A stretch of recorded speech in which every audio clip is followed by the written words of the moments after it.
Hello, and welcome to the South Pasadena School Board Candidates Forum. We are happy to have all of you join us virtually for this forum. My name is Yuki Kutchin, and I'm the president of the South Pasadena Chinese American Club. SPCC has been a nonprofit service organization in South Pasadena for 32 years. The SPCC board has worked in our community to expand opportunities to understand and celebrate the Chinese culture through community programs such as the Yearly Moon Festival and the Lunar New Year Luncheon for seniors, as well as educational programs such as the Mandarin Language Academy and the Dragon Tour that takes SPHS students to China on a cultural language exchange program. SPCC has also donated more than $15,000 every year in grants throughout the school district, sponsoring teachers and administrators, student clubs, sports, music and drama, the district's math field day, and so much more. This year, in response to the pandemic, SPCC is in the process of donating 5,000 South Pasadena Strong face shields throughout our community to police and fire, library and city services, to schools, churches, and local businesses. Today, the South Pasadena Chinese American Club is here in partnership with the League of Women Voters to once again bring you the School Board Candidates Forum. SPCC partners with LWV to bring you this forum in an impartial and nonpartisan format. Thank you to the League of Women Voters and all their volunteers who made it possible to still have a forum during this difficult year. Thank you to the candidates for joining us today and for your service to the community of South Pasadena. And thank you to everyone who's joined us today. Please vote. Your vote counts and it matters. Please join us in the Pledge of Allegiance, and then our moderator, a volunteer from the League of Women Voters, Michelle White, will introduce our candidates and start the forum.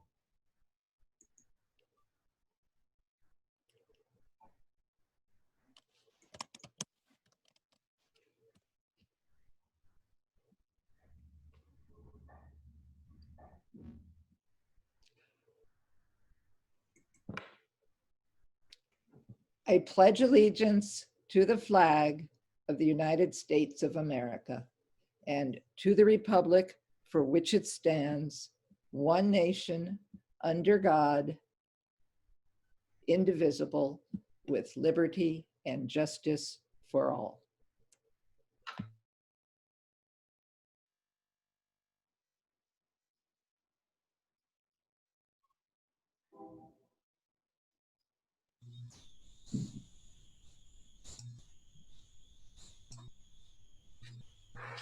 Good evening. Welcome to the South Pasadena School Board Candidate Forum. We are so happy to be here again, and we welcome the fact that the South Pas Chinese American Club has again asked us to perform this function. We also thank the candidates for their participation as well as the audience. My name is Michelle White, and I'm a member of the board of the League of Women Voters, Pasadena area, of which part of our service area is South Pasadena, and I am wearing my button. You may not be able to see it, I vote button. I voted today, and Pasadena is but I voted in Pasadena. I'm not a resident of South Pas, so that's designed so that we are completely neutral on all of our elections. The forum has been organized to give the South Pasadena voters an opportunity to become informed about their choices for the upcoming school board election. And we are very pleased to assist as part of the voter services program of the League of Women Voters. We are a political but not a partisan organization. And by that, I mean that we are very active in all kinds of policy discussions and debates and take positions. But we never endorse a candidate, and we never endorse a party. The charter our charter is designed to promote informed and active participation in government through education and advocacy. November 3rd, the election of 4 candidates It's set for, this year's election is set for November 3rd.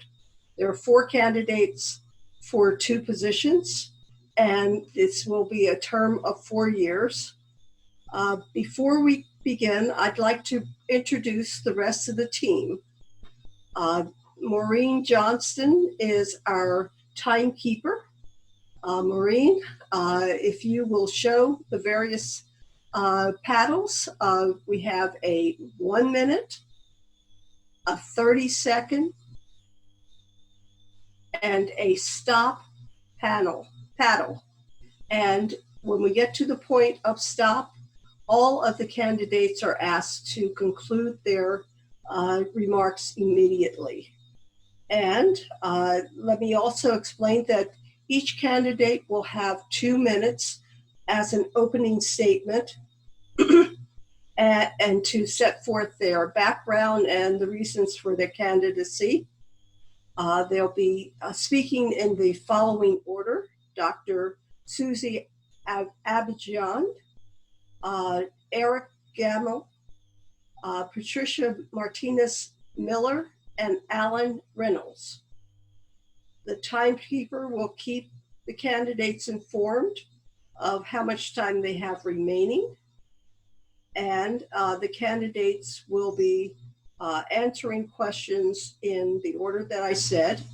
There will be 1 minute for each question with no follow-up and no rebuttal. And the audience is asked to submit their questions in the Q&A of the Zoom technology. And those questions will be received by our 2 question sorters. The question sorters are Tony Johnson and Joanne Ailes. I'm sorry. Only written questions will be entertained.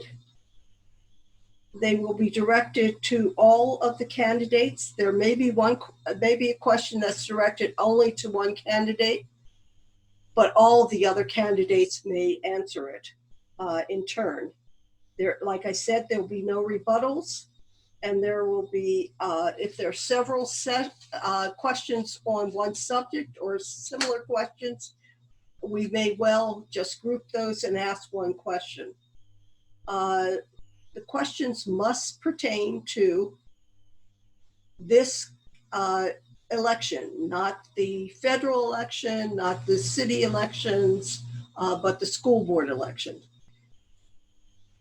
As I said, we will have 1 minute, each candidate will have 1 minute to answer, and we will start the closing statements about 8 o'clock. So let us begin with Dr. Abidjan. And we have had questions, excuse me, many questions submitted in advance. So I will start with those questions, and the question sorters will send me more as they receive them. The first question is, what differentiates you from the other candidates in this field? I'm sorry, are we beginning with the statements, opening statements? I'm sorry, we're beginning with the opening statements. You may begin. I'm sorry about that. Okay, thank Please. you. Thank you. Good evening, everyone. First, I'd like to thank the South Pasadena Chinese American Club and the League of Women Voters for co-sponsoring this forum. As you know, I have been serving on the South Pasadena School Board for the past 5 years. Since my election, I have consistently supported the expansion of academic and extracurricular programs in science, technology, engineering, mathematics, arts, and dual language immersion. I've also taken the lead in pushing for a multicultural literature course at the high school to engage our students with culturally and linguistically responsive, LGBTQ positive and inclusive education. And I have tirelessly advocated for the closing of the opportunity gap for our underserved students. I'm a lifelong educator. I have taught at the K-12 college and graduate levels. I'm the only candidate to my knowledge who has taught in South Pasadena schools. I also have a PhD in education from UCLA. I bring an important perspective to the board and understand how things work at the ground level. With my leadership, the Board of Education put a parcel tax and also a 98 million bond measure on the ballot, which voters approved, enabling the district to expand programming and also fund much needed upgrades and building projects in our schools. I have also been advocating for our district at the state level through my elected position on the California School Board Association Delegate Assembly to push for more steady funding stream for our schools. As our district is currently faced with unprecedented challenges concerning school funding and COVID-19, we need a sure and proven leader like myself who is committed to student and staff safety and who will continue to ensure that we offer a quality education to our students on the new online platform. I will also continue advocating for a steady funding stream for our schools at the state level. For all of these reasons, I humbly ask for your vote. Thank you. Mr. Goodell. Thank you. I'd like to thank the League of Women Voters and the South Pasadena Chinese American Club for hosting this forum and all of the attendees for taking the time to listen tonight. I would like to first tell you a little bit about the experience I'll bring to the board, and second, what you can expect from me if elected. First, I began my career by founding an educational software company focusing on visual learning for complex subjects. After receiving my MBA, I worked in business development before shifting my career to the nonprofit sector as the director of Reach a Child, an organization that provides books to children in crisis. Then as a consultant, working with nonprofits on their strategic planning, board development, governance, and oversight. I've been an active volunteer in every community I've lived in. Before moving to South Pass, I served on the board and chaired the building committee for a nonprofit as we built a new shelter for victims of domestic violence. Currently, I serve on the AV PTA Executive Board and have for the past 4 years. I'm on the AYSO Region 214 Board. I also serve on the Connecticut College Alumni Association Board of Directors and chair our advancement committee. In my work with nonprofits and board service, I've helped organizations develop good governance, accountability, and oversight, and strategic plans. I will bring all of these skills to our school board. Second, throughout my professional career, I have prioritized listening to stakeholders and gathering information from many sources before determining the best solution to the problem. This is the same approach I will bring as a member of our school board. I will be proactive and accessible. I've already held 6 open listening sessions, and it has been fantastic to speak with so many members of our community. I have more scheduled for this week and next, so I hope you'll join me. I'm committed to ensuring everyone in the community is heard as we work towards doing what is best for all the families in the district. To conclude, my professional experience has given me the skills the board needs around strategic planning, governance, and advocating for the community. And my time volunteering in the classroom has allowed me to see how dedicated our district's teachers and staff are ensuring our children receive the best education. We need people that are equally as dedicated on our school board. You can learn more about me and register for my info sessions on my website or on my Facebook page. Thank you. Thank you. Dr. Patricia Martinez-Miller, would you give us your opening statement? You are still muted.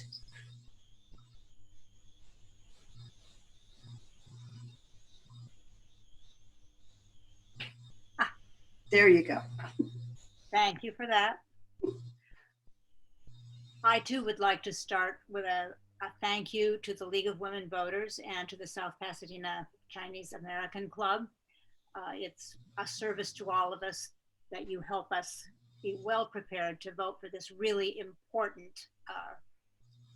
in this important election. One of the things that I would like to talk to you about is what does it mean to be a really active participant within an achieving school district? I've had so many opportunities since I filed papers to run to talk with people from all different parts of our district with students who have all different kinds of needs. And I realize that when I was honored by the parents in my own grandkids' class, when they requested that I run for the board, there was a reason. The reason, I think, is because we have an achieving district, an outstanding reputation, and the opportunity to serve all of our students even better than we have in the past. No matter how good a district is, there are always needs that can't be met by a universal program. There will always be needs to find the way to focus on how an individual can be helped at the same time within the context of achievement, all students rise to the highest level. So gratified that parents asked, and gratified that constituents from my previous 3 terms on the board, when my own children were in school, that people have come forward to say, we support you and we'd like to see the board function in the same way it did years ago when we first began some shared decision-making opportunities with protocols and processes that let all voices be heard, and then found solutions that allowed for equity, not necessarily equality for every student. Thank you, Doctor. Okay, Mr. Alan Reynolds, if you will give your opening statements and don't forget to unmute yourself. Thank you. Like the other candidates, I would like to echo the thanks to be given this opportunity to speak to the South Pasadena Chinese American Club and the League of Women Voters. I additionally would like to thank the other candidates running. I do know that we all want what's best for our schools. I myself am a lifelong South Pasadenan. I was born and raised here, and I have an aerospace engineering degree from USD. But in this case, I am just a parent, alumnus, and community member in South Pasadena. Giving back to our community, being involved, and being a listen first leader is why I run for office before and served on our commissions in the past. This time is particularly close to home. Yes, obviously because my kids go to our schools now and I want to keep giving back, but additionally, my children are old enough now to recognize what it means to be involved in the community. This is particularly important because my daughter's interest in my runs for office as well as this current run for school board. If I can show her that my being engaged in community is important to persevere regardless of success and inspire her to reach further than me in her future, it will be worth it regardless of any result in this election. So like any parent, I'm running for the kids, both mine and everyone else's. I'm running to listen to parents and families, teachers and students, and your stories and give them a voice too. Because that is what serving our community is, listening and giving people a voice. Thank you again. Thank you. Okay, let's begin with Mr. Reynolds for the first question. In what ways have you been engaged with the school community in the last 3 years, and how has that experience or experiences prepared you for being a member of the board? So, my primary involvement with the schools lately has been as a parent. Now that has been as a room parent or as a field trip chaperone, but I have had a particular unique experience in dealing with schools as my son has been in special needs. This gave me an opportunity to have been a parent at both Arroyo Vista and Monterey Hills, where my son was a special needs student and now is mainstream primarily for the most part at Monterey Hills. This has given me a way to engage with both the teachers more comprehensively, as well as with the administrators and various other layers of the schools that I would not have had the opportunity as a parent of solely a mainstream student. This is not to say that everyone should have a special needs student in order to get a good feel for the schools, but it's given me a better connection that to add to my previous experience going through these schools myself. Thank you. Next person, Dr. Martinez Miller, would you respond to the same question? Again, you need to unmute.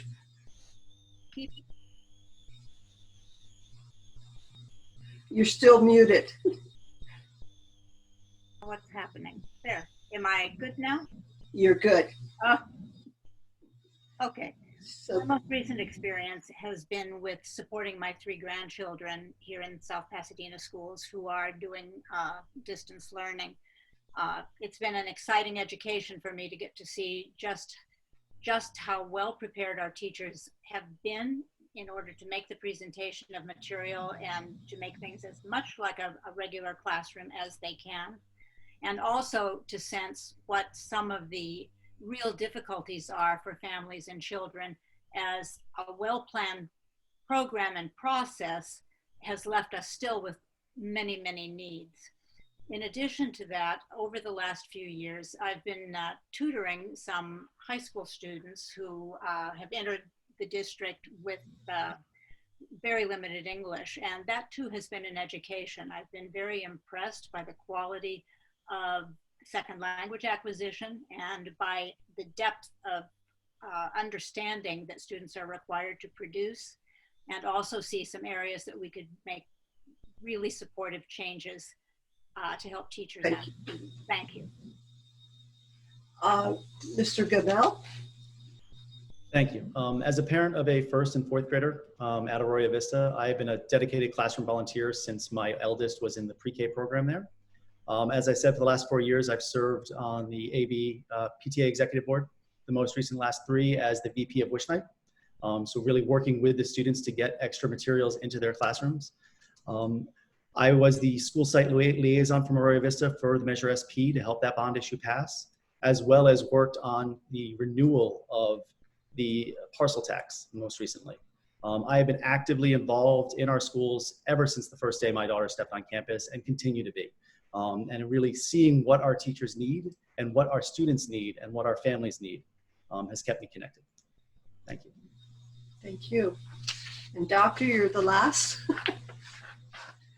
Thanks. Well, I actually began my education career as a teacher at the South Pasadena High School, so I know what it's like to be an educator in our district. I have that perspective. I also have been serving on the board for the past 5 years. And during my time on the board, again, I've tirelessly advocated for all of our students, and particularly students who need additional support. Particularly, I've advocated for our English language learners, special education students, and our underserved students. And I've advocated for the closing of the achievement gap. I've also made sure that we offer curriculum that reflects our students' experiences, and that's why I proposed the multicultural literature course, so that students can see themselves in the curriculum, because research shows that students are more engaged in their education, and they tend to do better if they see themselves reflected in the curriculum, if the curriculum is inclusive and supportive of all students. Thank you. Okay, the next question will first go to Dr. Martinez-Miller.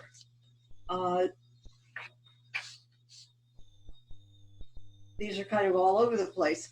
Do you support the resumption of school athletics in the near future? This really relates to the COVID situation. Yes, it does. I am a big proponent of doing anything that we can to make the opportunities for young people as normal as they can be, but always within safety constraints. I would like us to be doing things as they are approved by the CDC, our state, and the Los Angeles County.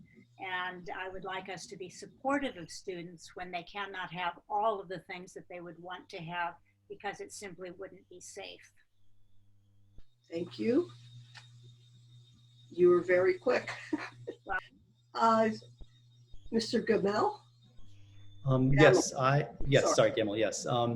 No, I know that recently the county is allowing teams to get together for conditioning, and I support that.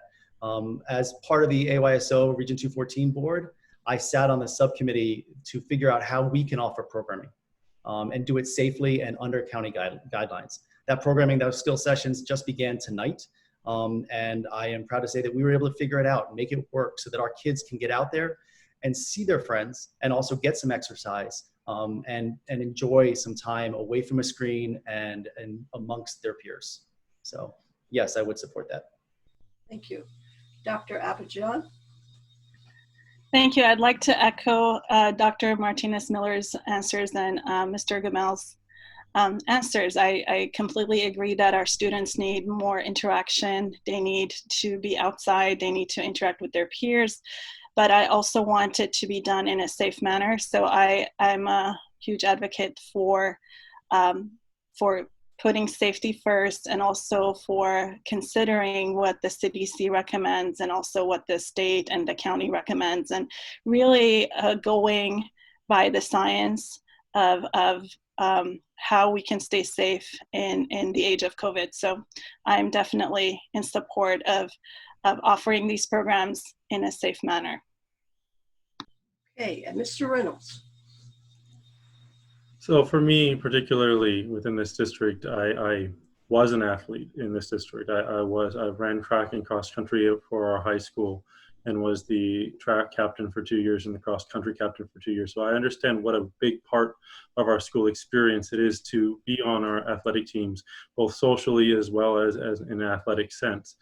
But we do need to be driven, like the other candidates have mentioned, by the science and also by the other layers of our government. We can't go against the rules that the state and the county have in place. And we also have to keep in mind that we have to protect the safety of our students. There may be certain sports that may be more viable to bring back. It's something that's indoors like basketball might not be as easy to bring back as something like tennis or something like that. So we have to both go by the guidelines that have been put in front of us, as well as think based upon what is the safest and most responsible way to allow students to participate in these activities. Okay, let's start the next question with Mr. Gamble. And it's from our audience, and it relates to distance learning. How do we support our struggling distance learners in the district? What else, if anything, should be provided to the students during this time when they must be learning virtually? No, I fully understand. Having two daughters myself in the district and watching them with their struggles and with their successes, we need to be able to provide as much as we can for all of the students in our district. I'm glad and very happy that at the elementary level, we've been able to do monthly or every 4 weeks pickup of materials to give them the extra materials. We want to make sure we're doing that for everyone in the district and helping everyone. I know the district recently sent out a survey, and those results are going to get presented tomorrow at the school board meeting. Frankly, I was wishing and hoping that they would have done it sooner. We are 8+ weeks into the school year and more than halfway through the semester for the secondary level. But we really need to make sure that we're meeting every kid where they are and helping especially the most vulnerable. And so yes. Thank you. Dr. Abijian. Thank you. I just want to say that our teachers have done an incredible job of pivoting and changing their instruction to meet student needs on the online platform. But it is a difficult task because student engagement looks very different online. Collaborative groups look very different online. And also engaging instruction looks very, very different online. So I think providing our teachers with the support and the professional development that they need, and also the planning time that they need to be able to plan meaningful and engaging lessons for our students, and also incorporate in their instruction mindfulness activities that allow students a break and refocusing during the instruction. So those are all things that I've been advocating for. And again, it's a learning process for all of us.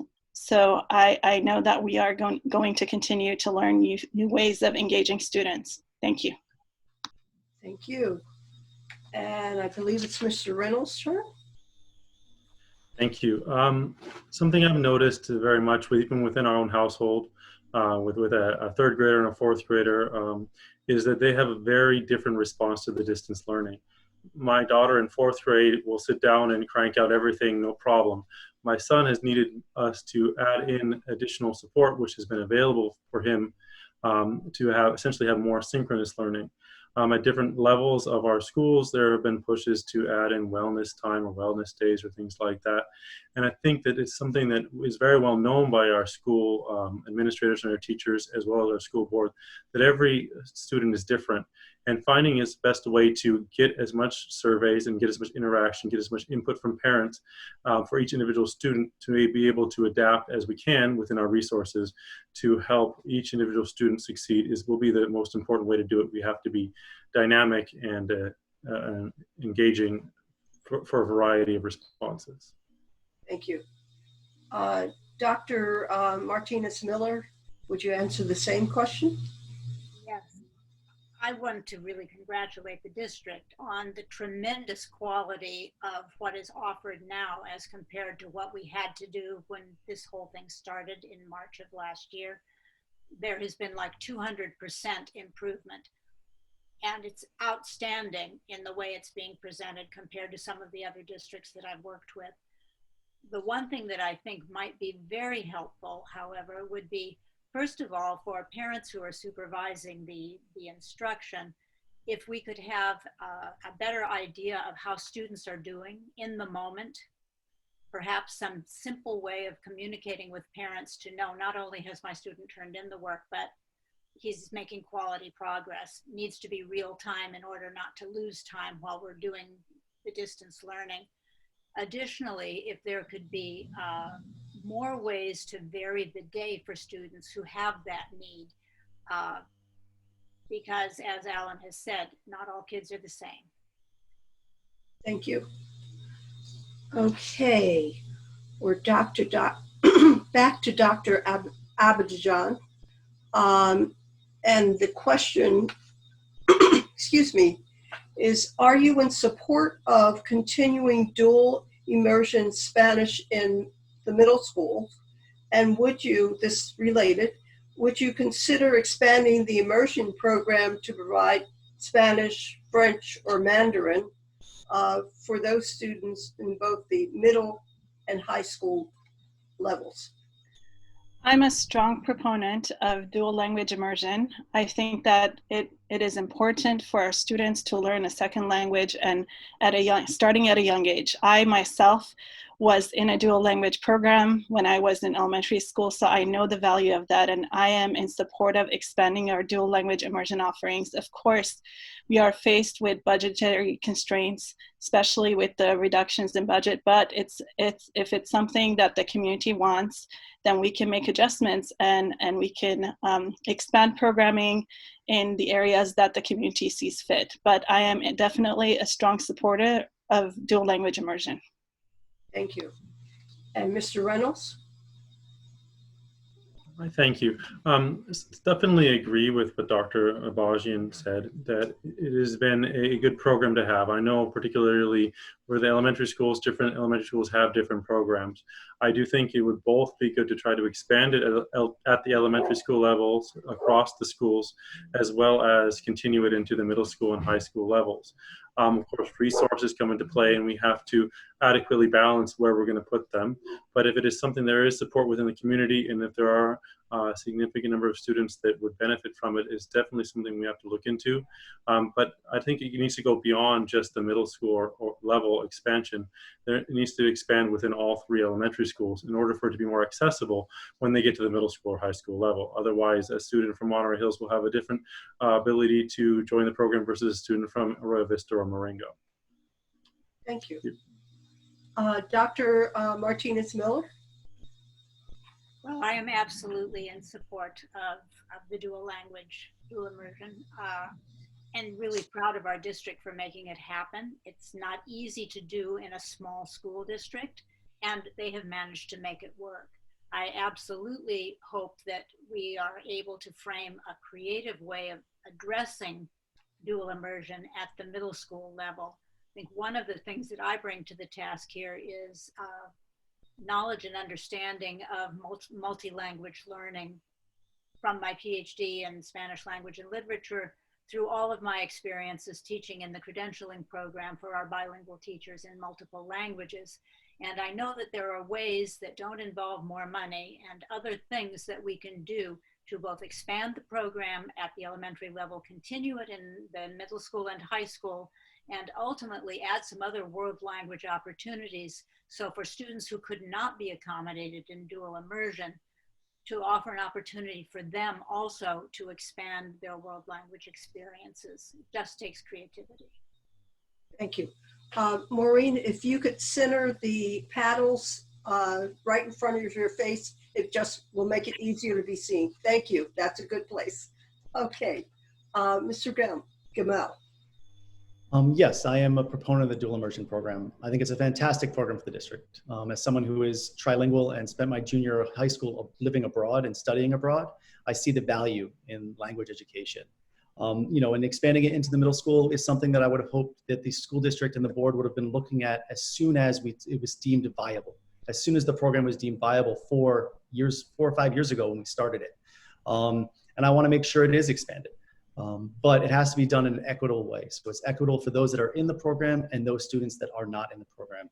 And I want to make sure that the benefits of our dual immersion program are available to all of our students. And that's right, with world language learning for all of our students, especially at the elementary level where students can pick it up much faster than starting it at the middle or high school where it's much more difficult to learn a language at that age.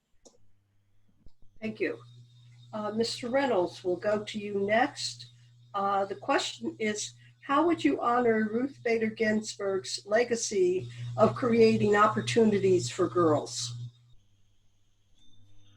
I think that that is a very key legacy that she has established, and something just to echo my opening statement, that in many ways empowering my daughter has been a big thing for me.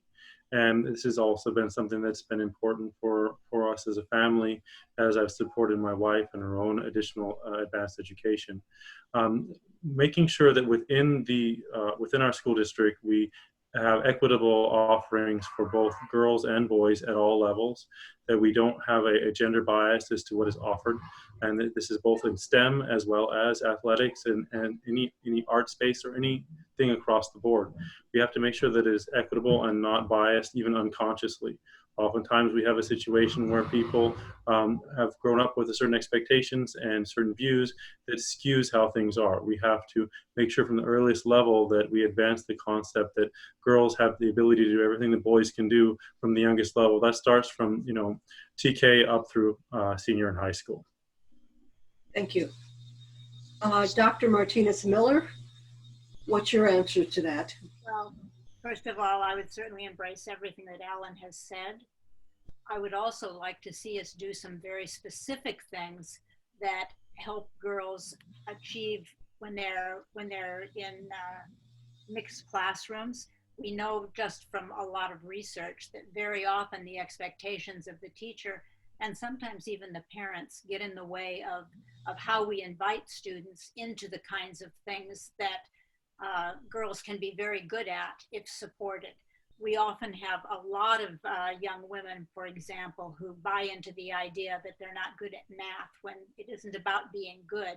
It's about being taught in a way that opens up your potential and then offered the opportunity to use those skills in collaborative groups in ways that allow you to feel successful and to have the school also show that success. Finding internship programs where we place girls in positions that they get really outstanding opportunities. We do that for boys as well, but we need to make certain that we do it equitably and apply all of the Title IX or Title X requirements. Thank you. I believe it's Mr. Gavels. Well, as the father of two young girls, both my daughters, this is something that is very near and dear to my heart. And I am lucky. They have a fantastic role model in my wife, who is far more successful in her professional career than I am. And they get to see that every day. But I work with them every day to make sure that they know they can do anything. And I want to make sure that everyone in the district feels the same way. We've been fortunate enough that for the last few summers, my daughters have gone to a STEM camp that's designed specifically for girls. Only for girls, Project Scientists, where they have learned from scientists in the field and specialists. And I'd love to be able to bring more of that program to our district, because if you start kids learning early and learning that they do love those subjects, they will continue that. But we need to support all of our students and make sure that there is no gap in the genders. Dr. Abadjian? I think honoring Ruth Bader Ginsburg's legacy in our schools means to me advocating for a curriculum where girls see themselves reflected in it, and seeing leadership in the school community at the upper echelons that have strong female leadership. I also believe I have been advocating for a curriculum that is inclusive, LGBTQ positive, and it's empowering to women.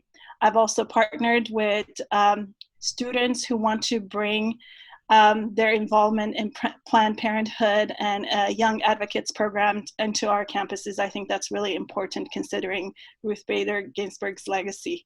And I've also have been advocated by the Planned Parenthood advocates, and so I plan to work closely with them in the coming years to make sure that we provide a curriculum that's empowering to our young women, and that they are in charge of their own bodies. And my time is up.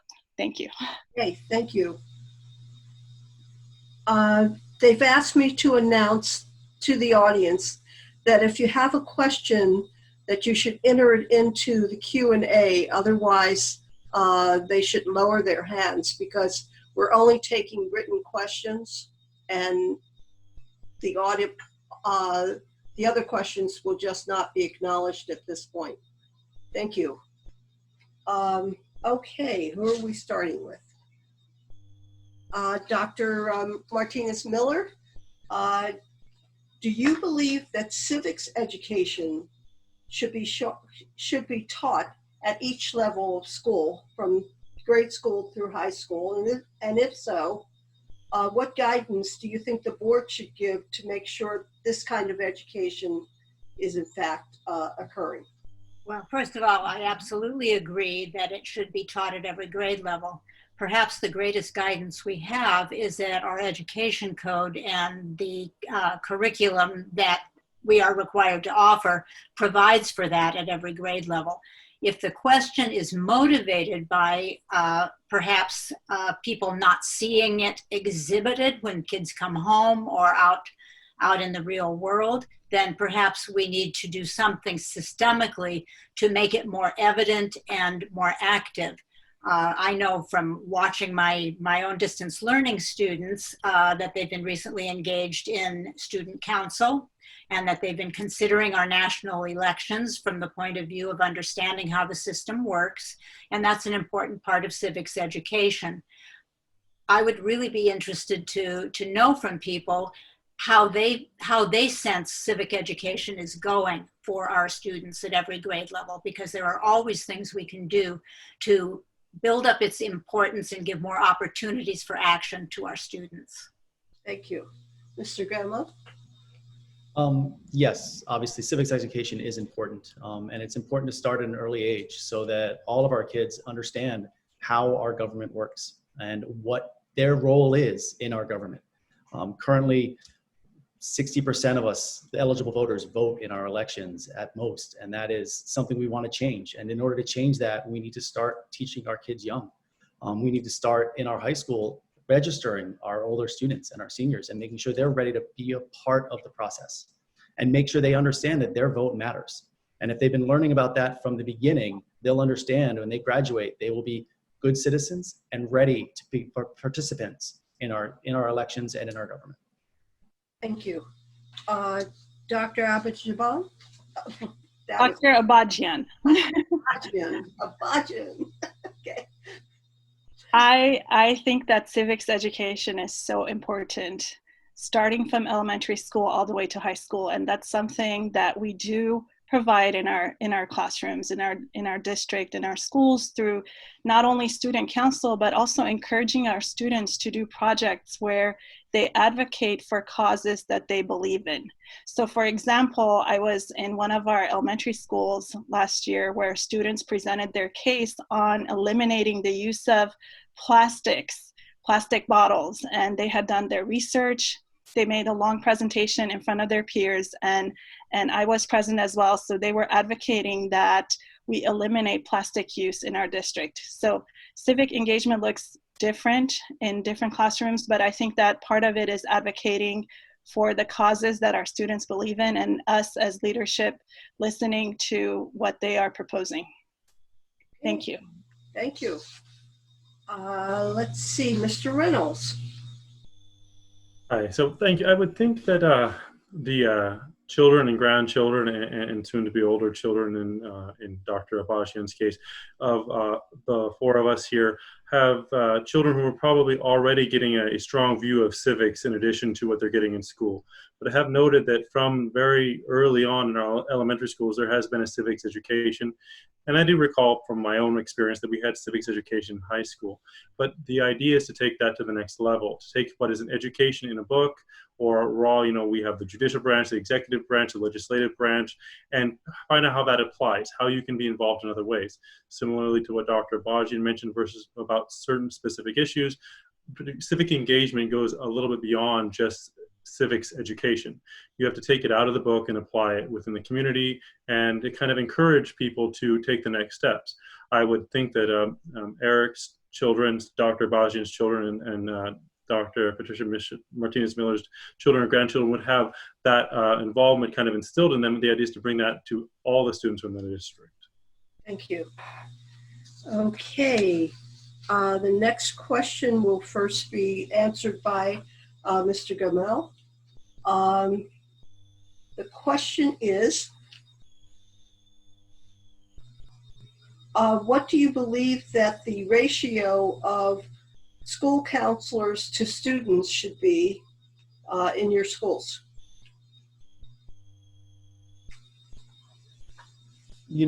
I'm not sure there's an exact ratio that we'd want. I think at this point in time, especially as we get into distance learning and as we increase, we need to increase our wellness curriculum, and we need to increase the availability of our school counselors. It would be wonderful to have, multiple social service, personnel at every school site, and multiple school psychologists. But again, there are budget constraints, and it is a balancing act. I know that there is a desperate need for it now. And I would like to see it increased. It'd be wonderful if we could have a wellness center at both at the high school and potentially at the middle school, and continue to have more time with the school psychologists as well as the councils for all of our elementary schools. But again, one has to balance that with all of the other budgetary needs. Dr. Abajian? I don't think we have enough counselors. I don't think we've ever had enough counselors, and that's because of the budgetary strains. I think that we do need more counselors, especially in the age of COVID, as students are having struggles, social, emotional struggles that they need help with, and also just guidance on their work and on their college admission, etc. So we do need more counselors, but we need to also advocate for more funding for these programs at the state level. And that's why I have been advocating with the state legislature and through the California School Board Association. And also we have a ballot measure that I encourage everybody to vote for, measure 15, so that we can have more funding for our schools. Thank you. Mr. Reynolds? So to echo what the other people have said so far, having an exact number is difficult. Definitely it's not enough. I do know that my particular guidance counselor in high school was somebody who I had a good relationship with, and that led to me being able to have scholarships opportunities in high school, and in college rather. As a parent of a special needs student, there have been multiple additional resources that have been given to me that aren't accessible to other students. Oftentimes IEP parents think, a lot of other students should be on IEPs. We look around and say, boy, it would be great to have them have those resources. But resources and funding is a serious issue. Finding a good way to put systems in place that can maybe handle things in groups as opposed to having it solely individual might be a way to address creatively a way between finding a way to address every student individually as far as counseling versus group sessions. And that's been something that's been available for us that would be good for it to be available for many students at all levels within the schools. Thank you. Dr. Martinez-Miller? I don't think there have ever been enough counselors or school psychologists. I have well more than 30 years in education, and we have always needed more, and we have always needed to advocate for more funding.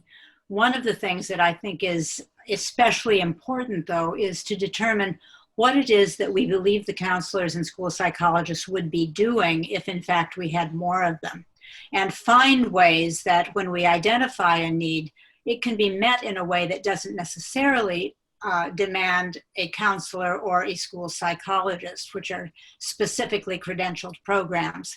One of the things that I think works really well at the high school when we were actually on campus is the peer counseling model, where a lot of the issues that initially send students into needing some kind of counseling experience can be handled by their own peers and build relationships all all across the group of students.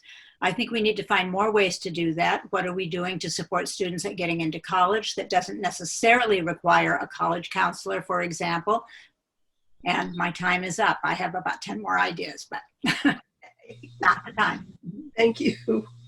All right. The next question will be about Proposition 15. And Dr. Abajian, since you've already raised it, would you tell us whether you support Prop 15, and if so, why, and if not, why not?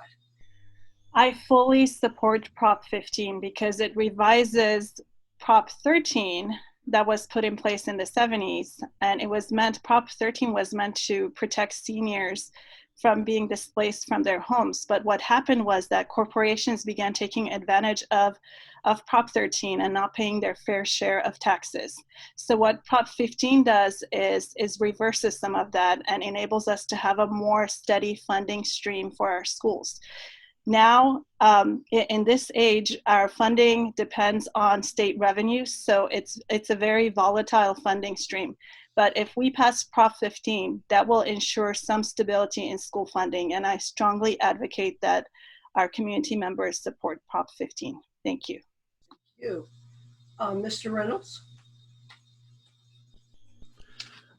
I absolutely support the increased funding that would come from Prop 15, but like any other proposition, there is always the unintended consequences. And something that I would worry about is what would end up happening regards to when you pass along those costs to the business owners, if that's just going to have another increase in cost to the those who use those services, whether those are renters or whether those are just consumers. So it's a cautionary thing, but definitely the concept of being able to provide more funding to the schools that would come from Prop 15 is something I support. Thank you. Who is next?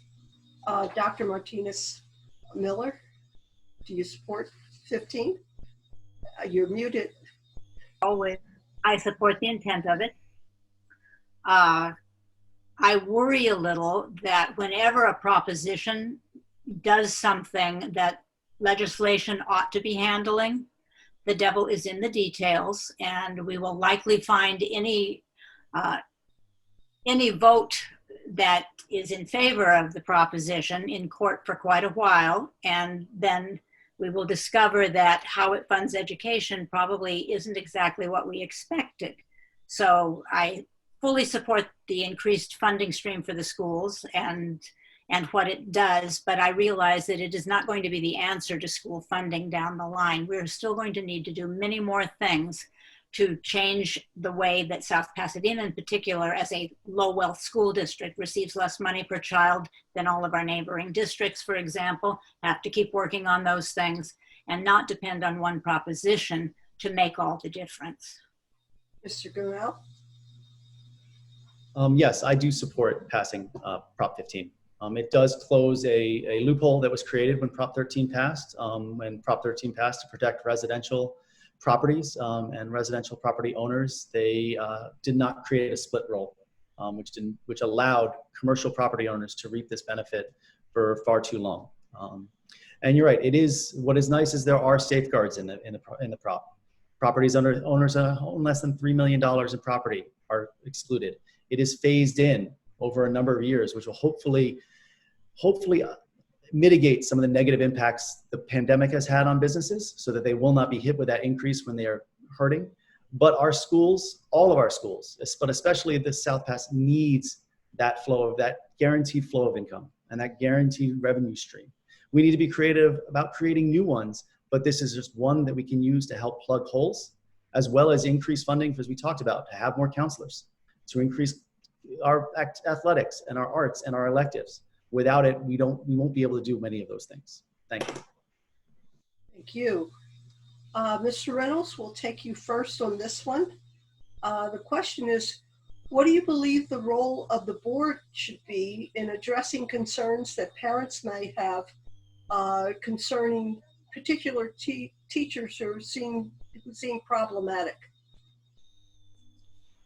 I think that it needs to be a cautionary one to go all the way to the level of the board to deal with a specific teacher that may or may not be problematic from the perspective of an individual parent or family. There are various levels in place to handle that. You have the various levels of school administration at the individual schools, up through the board level, the district level with the superintendent. To go all the way to the board is kind of like, it's not necessarily the role of the board. The board's job is to provide input, receive input from the community and provide guidance to the district, meaning that whether those are the district administrators, the superintendent, or down to the policy with the teachers. If a specific policy is driving the issue with the teacher, that's where the board would have to step in place and to take action. So, I mean, of course, we can listen to, and then discuss, but at the same time, handling a specific teacher in regards to issues is something that's not the purview of the board. Thank you. Thank you. Dr. Martinez-Miller? I think it's really important to keep in mind what the role of a board member is. And a board member's role is not to interact specifically on behalf of any one person. But it's also important to know that how a board envisions the structures within the system that support teachers teaching in South Pasadena as being brought on as employees to begin with, and then receiving tenure, and then what the evaluation process will be as we go through the state mandated processes, the kind of professional development that will be in place for teachers so that they can grow and develop, how we will help our principals know the best ways to support teachers in growing and developing quality educational potential for all students. That's absolutely within the scope of what a board member works with the district to achieve. Thank you. And Mr. Gavel? Yes, so as Patricia said and Alan said, the role of the board is for governance and oversight, but it's also to empower the leaders in the district, our superintendent and the school site leaders, to work with teachers and provide them with the professional development so that they're all receiving feedback as well as acting upon that. I would hope that at some point in time throughout the entire process, if a parent or a student is having difficulty with a teacher, they have the ability to discuss that directly with the teacher. And if that is found to be unsatisfactory, then you would then raise it to the head of the school, the vice principal or the principal. And if that is found to be unsatisfactory, well, then it's the next step. And finally, at some point in time, yes, you may get to a point where you don't feel that the district or at the school level or the teacher has listened to you. And that is when finally the role of the board member would come in. But at that, really, our whole goal is really for that oversight part, and that making sure that we're empowering our teachers and our principals and our district leaders to make those decisions. Okay, Dr. Abijah? I think my colleague said it perfectly, my fellow running mates. It's not good governance for a board member to interact with individual teachers and with the principal as well, because there are processes in place in a school district where if there is an issue with the teacher, parents can address the teacher directly. If that's not resolved, then parents can go to the principal, then the superintendent. And so I think the board's role is to set policies in place so that we can ensure quality education for all of our students. We can ensure that our teachers are receiving the appropriate training that they need to meet all the needs of our students. That is the role of a board member, is to set policy at the board level and also to give direction to the superintendent and empower the superintendent and the principal to take the actions that they need to ensure quality education. Thanks. Thank you. Dr. Martinez-Miller, the next question has to do with teachers, and how would you propose to ensure that teachers' voices are actually heard when decisions are being made? I think it's really important to have in place a process that is consistently used when we ask for feedback from stakeholders, teachers being one group of stakeholders, and then processes that we use to surface the interests that different stakeholder groups, including teachers, have in a particular issue, and then collaboratively design a solution that includes attention to all of those interests. At this point, I think we have a perception that sometimes teachers' views are not listened to, or perhaps a parent voice is not heard. The only way to ensure that people believe that they have a voice in what happens is for them to participate in opportunities to see that voice realized in a real way. Doesn't mean you will always get the solution you want, but it can mean your interest can be raised and your interest can be addressed through some solution. Thank you. Mr. Gabel? Yes, so I think we need to be proactive and accessible with our outreach and our communications. And that's to all stakeholders, not just the teachers. But the teachers we need to partner with and have the district reach out and learn from them and hear what they're saying, because they're seeing it on a daily basis in the classroom. And this is not just now in COVID during a global pandemic, but this is every year. So we need to empower our administration to listen, but we also need as a board to listen to the voices that we're hearing from all of our stakeholders. And we do need a process, and we need to follow that process every time so that that process doesn't change. And we need to set aside the time that anyone needs to talk to us and to listen from them, and give them as much time as is needed to hear them out and make sure that everyone is a partner in this process, especially our teachers. Thank you. Dr. Abijan?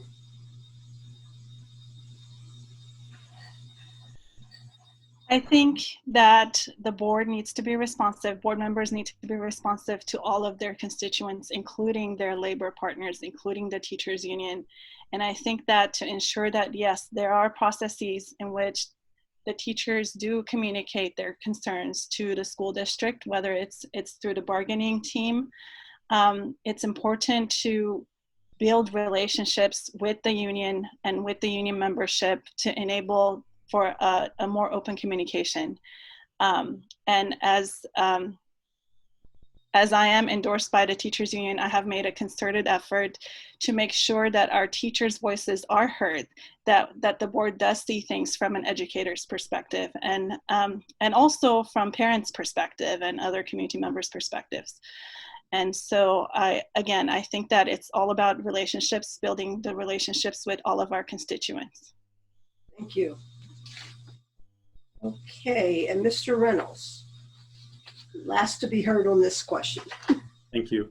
I think one of the issues from listening to teachers, myself, and having that opportunity, is sometimes they feel like their concerns are listened to, they're received, and they're filed, and they're not acted upon. And they feel that they are education professionals that have many years of both experience as teachers as well as many advanced degrees in teaching. So they are the boots on the ground, the hands-on aspect. Additionally, as other of the other members here have mentioned, getting input from parents is the other side of that.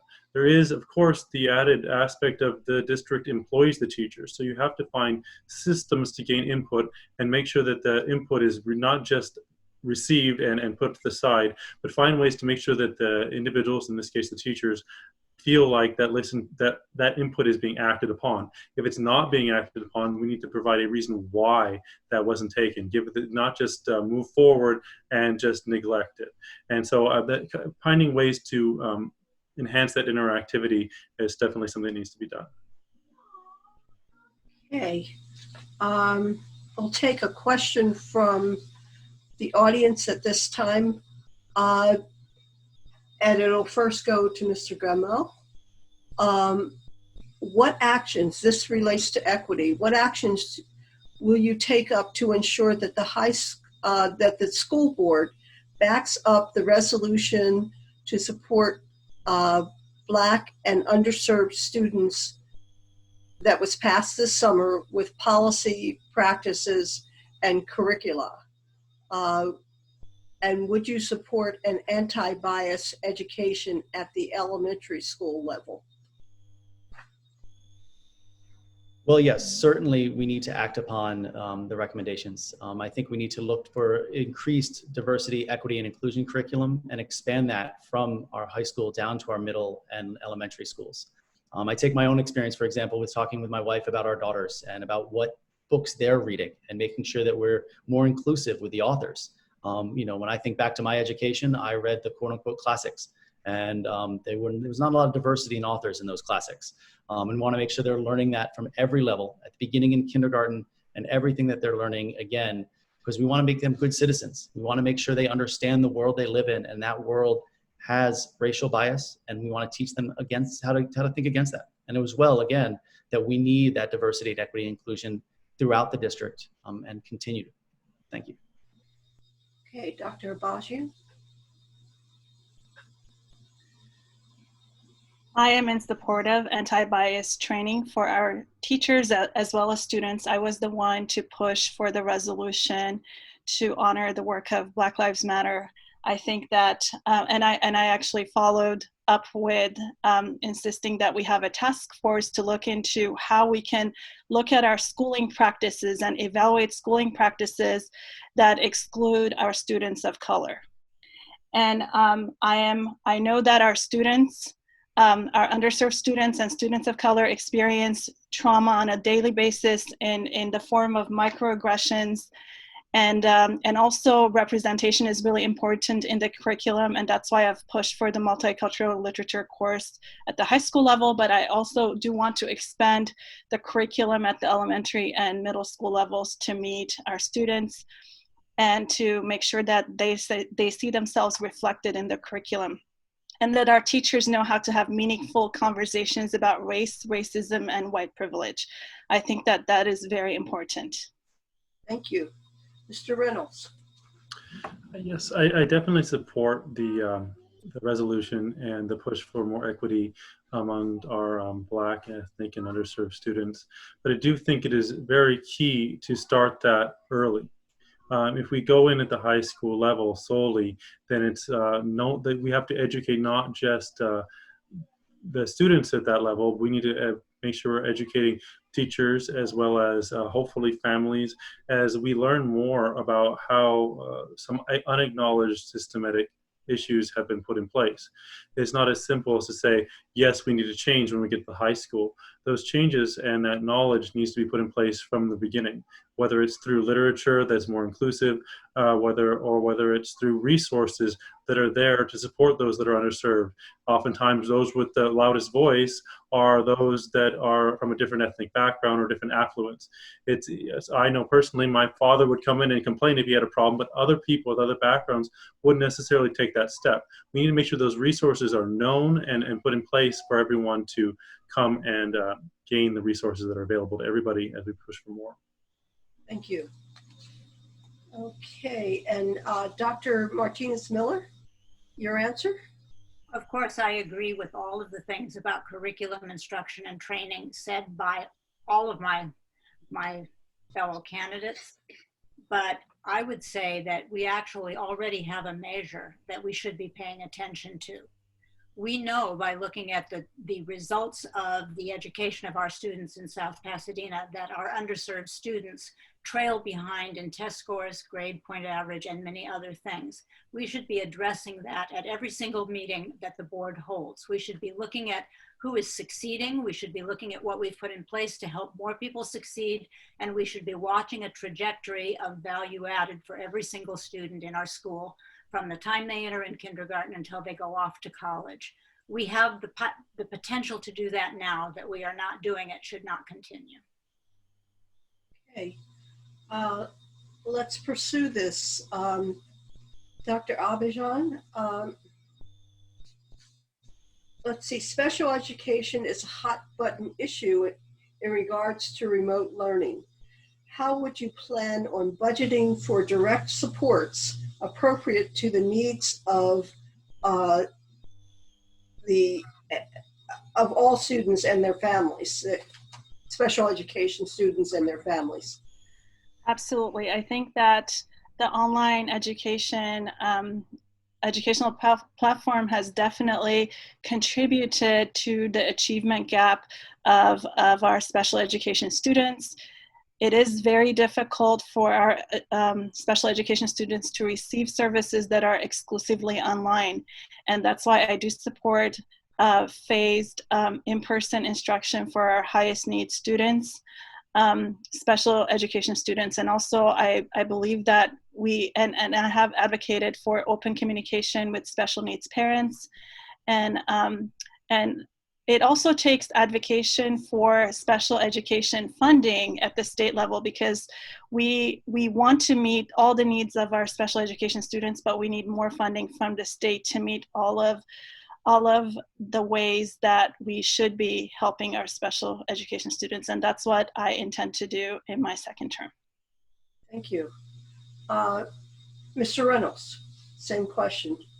So obviously this is a question that hits me kind of close to home. As I've mentioned previously a few times now, maybe too much, that my son has special needs.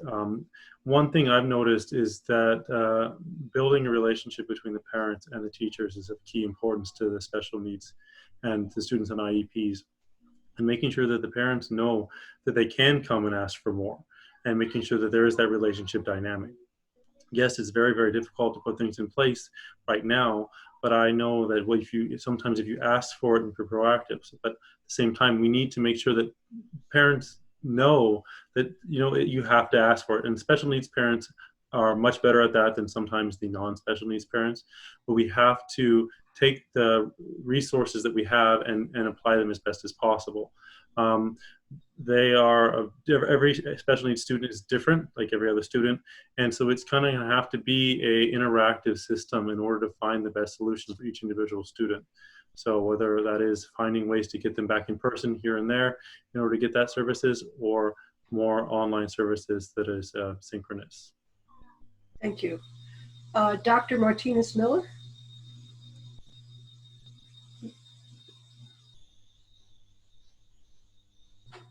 You're still muted. There we go. There you go. I'm a little confused about the question, because I heard a note of equity in the question, and I was not sure if the question intended us to look at equity of service for students with special needs or equity of service for all students. So I'm going to answer it from the point of view that I think what we really need to do is ensure that we can support all of our students, especially those with student needs, as soon as we discover they do have a need, and provide the kind of service that truly addresses that need. Do we need to look for funding at the state level in order to ensure that we can do well by all students while we meet special needs? Yes, we absolutely do. In South Pasadena in particular, it's a huge problem that we don't have sufficient funding to do what we want to for all of our students. And that includes not being able to meet all the needs we would like to meet for special education students. Thank you. Okay, then that leaves Mr. Gamble with the same question. Yes, so we do need to support our students with special needs and IEPs, especially at this time. I have spoken with a number of parents, and I know that for a lot of them, Zoom and this distance learning isn't working for them, and they can't get the services they need. So I would support prioritizing those students as we start being able to open up campuses to bring them back. I am very fortunate. My daughters are not in that category, and they are thriving. They're handling Zoom as well as probably better than I am for my work. But we really do need to prioritize those students, and we need to identify those students that are special needs, that need IEPs earlier, so that hopefully we can transition them to no longer needing that program and needing that, because we can meet the need in the elementary level and get before it gets to a point where we can't meet that need. Thank you. Okay, the next question will go to Mr. Reynolds first. The question is, do you believe that there are racial inequalities in the South Pass schools? And if so, what solutions do you have for addressing this issue? I believe this question is somewhat similar to a previous one in regards to equity and the resolution at the high school level. And it has been spoken with from all of us at this point that we do need to go and address whatever the needs gaps are. I think Dr. Abajian and possibly Dr. Martinez Miller has mentioned the issues in regards to the various achievement gaps for testing. This can be racial due to some systematic things, and oftentimes the affluence gap between the highest level of our students versus those who are less affluent can be driven by racial inequalities as well. So some of this is beyond the school, but we have to find ways to mitigate those issues within the schools, because we cannot have students have less just because they come from less. They need to be empowered to the next level on an equal and equitable basis. Thank you. Dr. Martinez Miller? So it would be a very rare thing if there were not racial inequalities in our schools, in any schools, not just South Pasadena schools. One of the things that I think really needs to happen for us to address these is to understand that there is a culture within a school system that is represented, I guess I say, by the walls of the school. The things that have gone on in the past inhabit the walls and live there forever, and they frame how we do everything we do in a school. We need to address that in some of the ways we're already doing by including a curriculum that honors all of the ethnic groups and the contributions they make. But we also need to do a lot of self-reflection with trained people, not loving hands of home, because the questions we answer ourselves about where our own biases reside begin to be the key for how we can begin to look more equitably at people that we have perhaps in the past thought we were not treating with lack of equity. Thank you. Mr. Gavel? Yes, I think as we spoke before, we do need to increase our equity and inclusion curriculum and bring that into the middle schools and the elementary schools. I know at Arroyo Vista, the PTA has just formed a diversity, equity, and inclusion committee to see how we can bring more equity, inclusion, and anti-racist education to our students there. And I would hope that we can promote that across all of our school sites. It is very important. But to help close that achievement gap, we need to make sure that kids can see themselves in the curriculum, can see themselves in the teachers, and can see themselves in the administration of the schools. And that's very, very important. But we won't be able to do it on our own. We have to work with the society and work with all phases of our society to help fix that. But we can just start. It's a small thing to start, and it's something that we need to continue to look at and continue to work at. Dr. Abajian? Yes, we do have racial disparities in our school, but like Dr. Patricia Martinez Miller said, that's a problem that every school faces. What I want to do and what I've been advocating for doing is looking at schooling practices that disadvantage our students of color, whether it is disciplining practices that unfairly target students of color, whether it is tracking, meaning that we don't have as many students of color represented in AP courses.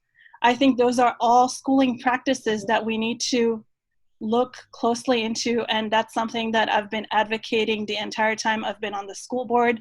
In addition to these, I've been advocating for the culturally responsive pedagogy and instruction, and also anti-bias training for our teachers and also students. I think all of these things need to happen in order for us to provide a more equitable, equal education to our students of color who and close the opportunity gap for them. Thank you.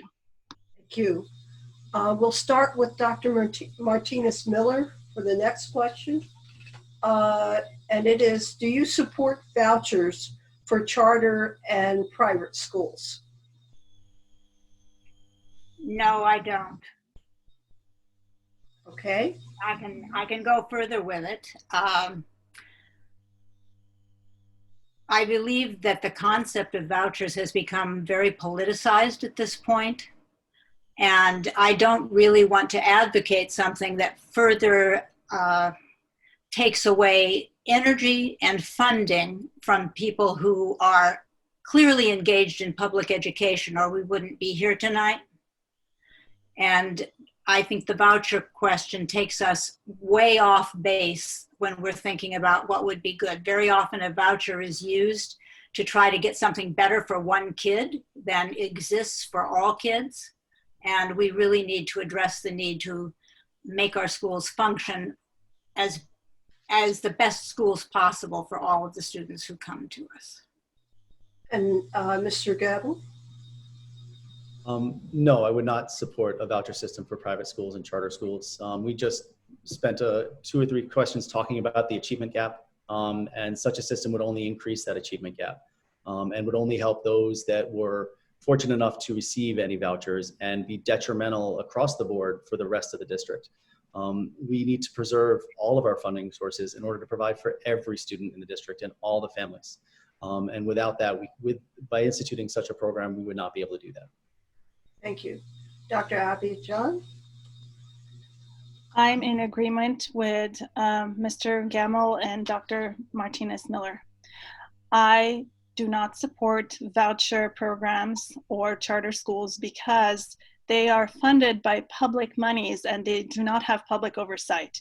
And furthermore, they do take resources from the local public schools and hence exacerbating the funding that our students receive. So I think that the way that we can support our public schools is to keep public monies in public schools with public oversight.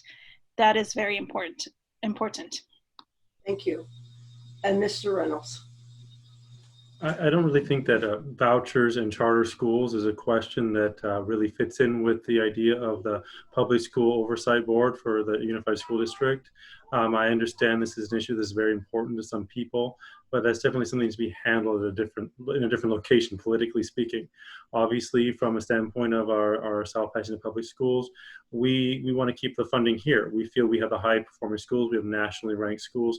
We need to understand that also sometimes that the higher the schools achieve, the less money we get from the state. And we need to find ways to make sure that we preserve that funding. That does not mean that I'm purely against things like charter schools or vouchers, but from the perspective of a school board, we can't necessarily be advocating for funding to go someplace other than our schools. So we want to make sure from that perspective that I don't believe that the board would be the place to handle vouchers or charter schools. Okay. One last question. There is a proposition that would repeal the anti-affirmative action initiative that was passed some time ago, 209, and the question is, would you support the repeal of that proposition? And we would start with Mr. Gamel. Yes, I do support the repeal of that. I believe that our universities and colleges and everyone should be allowed to use diversity as one tool in order to put together and select admission. It is one tool that is used, and it is only one tool. As I said, I sit on my college's Alumni Association Board of Directors, and I was this past 2 weeks ago meeting with the Director of Admissions, and he said we would not know who we've admitted until they arrive on campus. And that would be a problem because we want to make sure we have diversity of background and diversity of thought, because that's what provides the best educational experience and atmosphere for our students.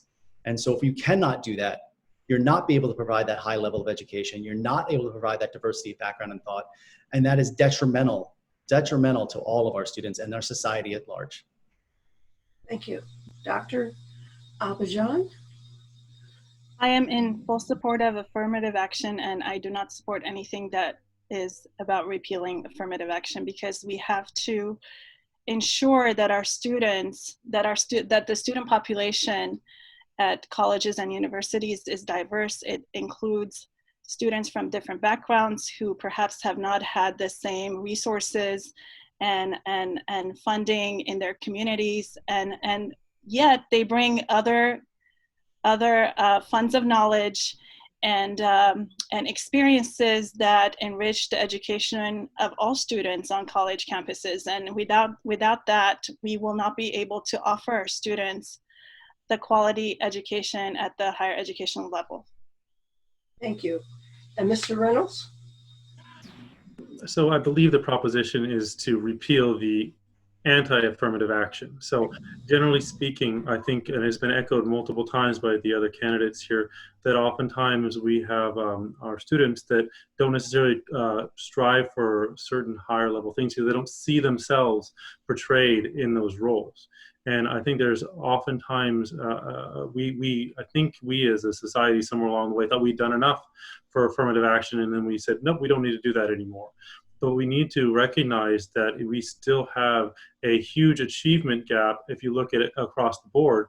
And without having ways to put people into those roles to then be promoted to the next role and the next role and the next role, for the professors at universities, teachers, or whether they're CEOs at corporations. The idea is the more people of different backgrounds, whether that be gender or race or any other different way of defining people, the more you can see yourself in those roles with examples, the more you can have the people go for that. That's why I love seeing the female astronauts go up. As an aerospace engineer, that's a great thing to show my daughter, and it would be great to continue promoting that at all levels of our government and our community. Thank you. Okay, we are just about at the end of our forum. What's left is closing statements of 1 minute each. We will start with Mr. Gamble. Actually, Dr. Patricia Martinez-Miller did not have a chance to answer the I'm question. sorry. Forgive me. Absolutely. So I agree again with my companions, and I think what I would add to this is that the issue of affirmative action is often framed as a fairness issue. But one of the things that we know about how we measure things for college entry is that many of the attributes that we look at are in and of themselves unfair to begin with. So if we don't take a look at the difference affluence makes, for example, at the difference sharing a culture with the textbooks you read and the teachers who teach you, there really isn't any way to allow for the inherent problems that come up with admission to college that does not include some consideration of a student's background. Thank you. And I, again, apologize for that. No problem. Okay.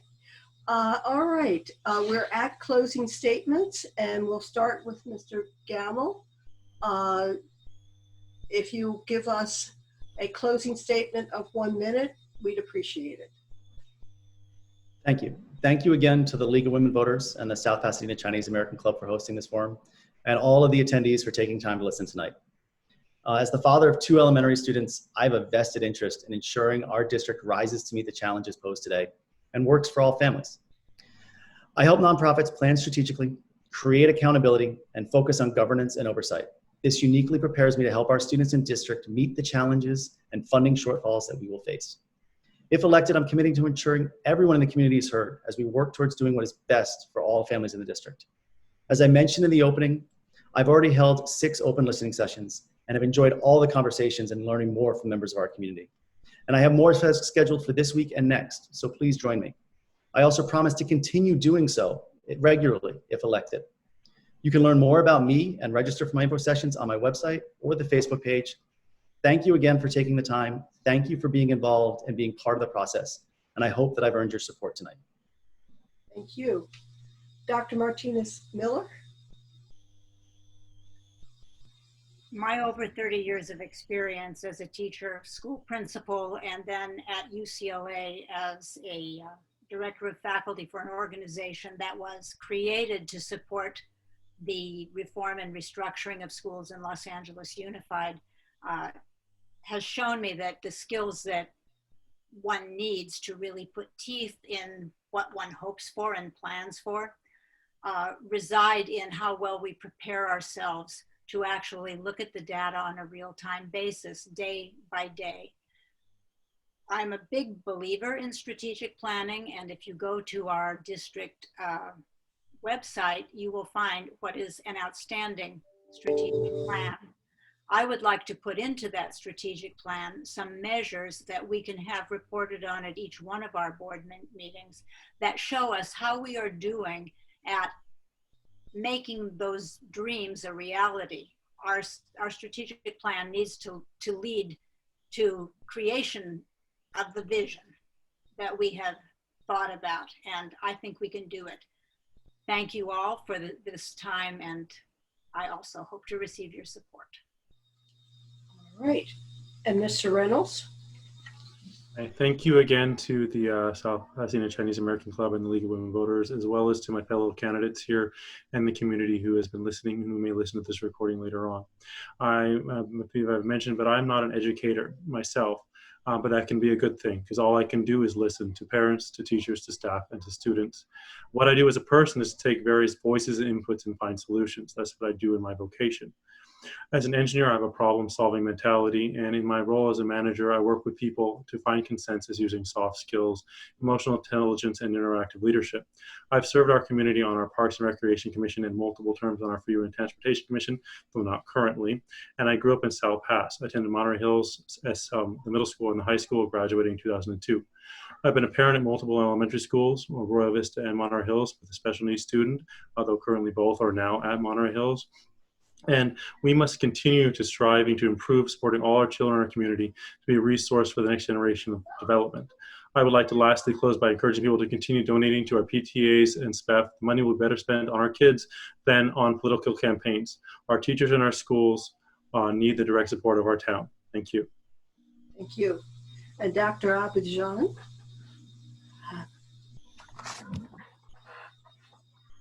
You're muted. I'm muted, yes.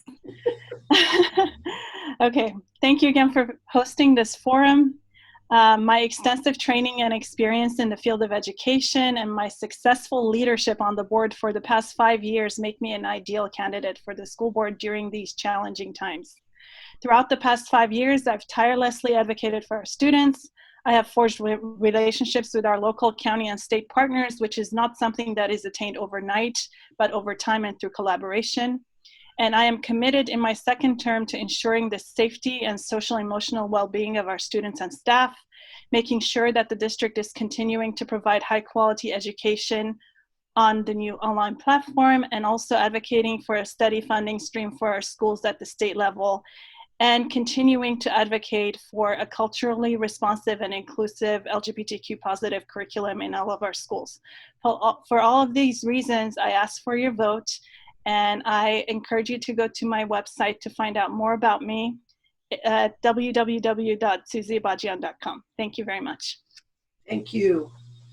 Well, we've come to the end of our session here, and we appreciate the time and effort and civic spirit of each one of these candidates, and we thank the audience for its participation.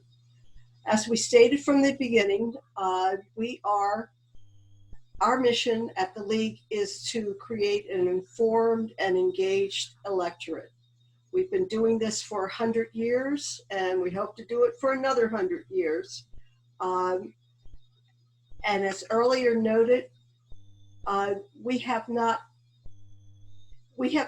developed these questions. We've asked the questions that your electorate has asked that we put to you, and we encourage you, if you have not had your questions answered, to send the questions to the various candidates to get answers, and they'd be more than happy to respond.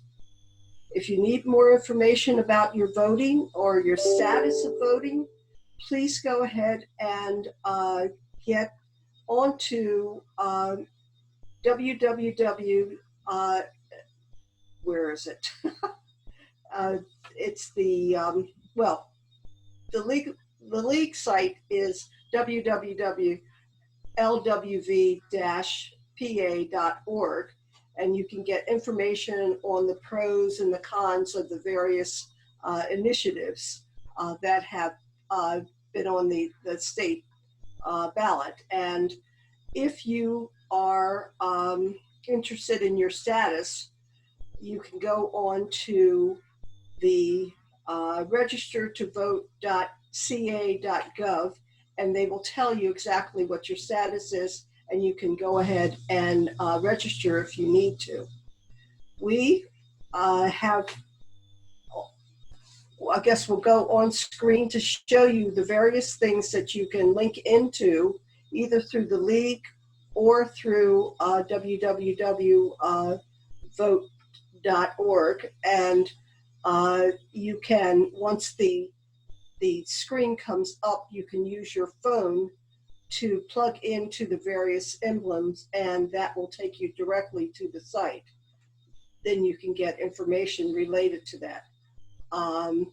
If our hosts will do that, that would be great.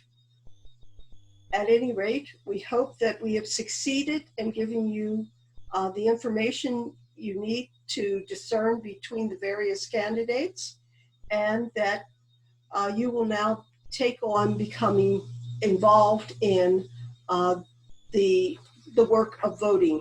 It has already started, and I will show you my I vote button. I did that today, but please do so between now and the 3rd of November. Go out and participate in our democracy, and by casting your vote. If you have questions, please ask them and please get involved. Please tell your friends and family to do the same. We thank you again. We wish you a good night, and we would love it if you consider joining the league so that you can participate more directly with a wonderful group of people who do this because we're civic geeks. So on that note, we'll say good night, and I apologize to the candidates for all the mispronunciations of your name. Good night.